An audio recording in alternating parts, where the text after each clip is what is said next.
Images of timeless beauty, a century of fashion photography.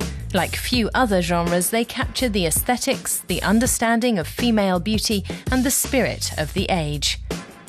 Despite their diversity, the pictures have one thing in common.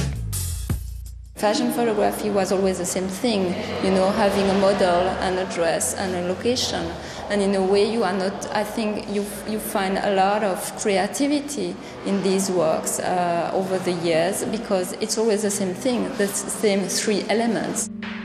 The photographs come from Condé Nast's archives in New York. Of an estimated 5 million photos, 160 of them are now on display in Berlin, among them one of the earliest examples of the genre.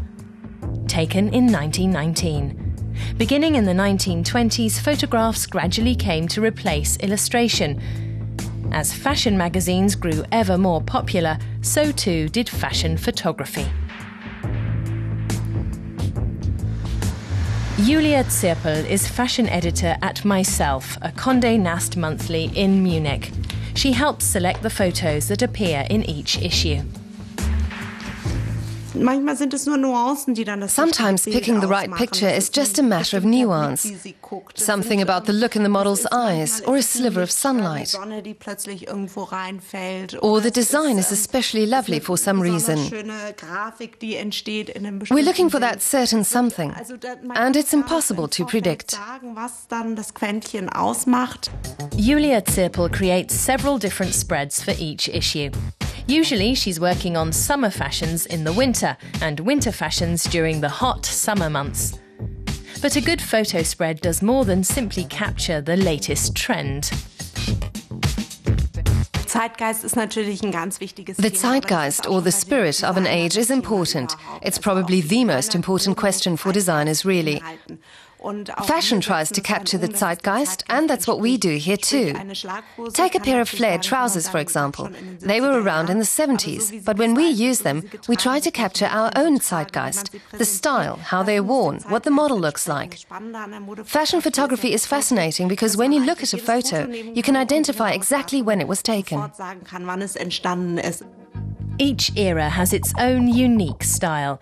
In the 1960s and 70s, fashion photography was youthful and spirited. The models embodied a spirit of emancipation and freedom.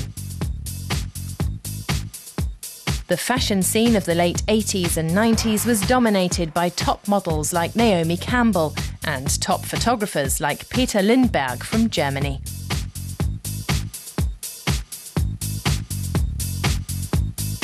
Many of the photographers that are seen in the show don't know a thing about fashion, don't care about fashion.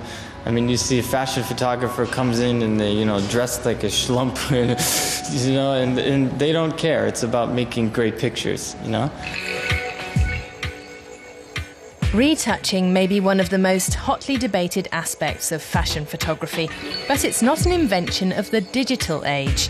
Even in the 1940s, glossy perfection was the aim. Women want to be beautiful, they yearn for it. They enjoy the fantasy of ideal beauty. Of course, they're not dreaming about skin blemishes. Retouching plays a different role in fashion photography than it does in advertising. Our models can have a unique look to them, so retouching is used more as an aspect of style. So what is fashion photography anyway? An art or a business? Fashion photography can be art. They overlap, I think. I think it's both. I would say that fashion photographers are business artists. 100 years of fashion photography. The images are records of their age and objects of timeless beauty. And they're on display in Berlin until the end of October.